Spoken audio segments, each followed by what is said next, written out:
आज आपण एकंदरीत हे सर्व संपूर्ण राजकारणाचं वातावरण जेव्हा बघतो, जिल्हा परिषद गट सवंदगाव आणि पंचायत समिती गण जरूळ आणि सवंदगावच्या अनुषंगाने तुम्ही निवडणुकीच्या रिंगणामध्ये आहेत. आपल्या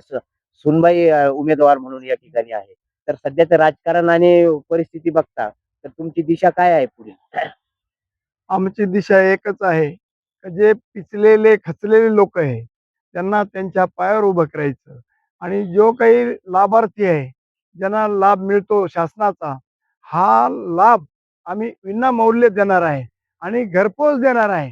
का 20% राजकारण आणि 80% समाजसेवा हा आमचा ध्येय धोरण आहे आणि म्हणून आमची शिकवणच ती आहे का लोकांचे काम जर लोकांनी सत्ता दिली तर तुम्हाला सांगतो का आपण या जिल्हा परिषदेचे आमचे जिल्हा परिषदेला माझी सुनबाई आहे आणि इकडे जरूर गणामध्ये भास्कर पाटील मतसागर आहे आणि इकडे आमच्या सवंदगाव गणामध्ये आरतीताई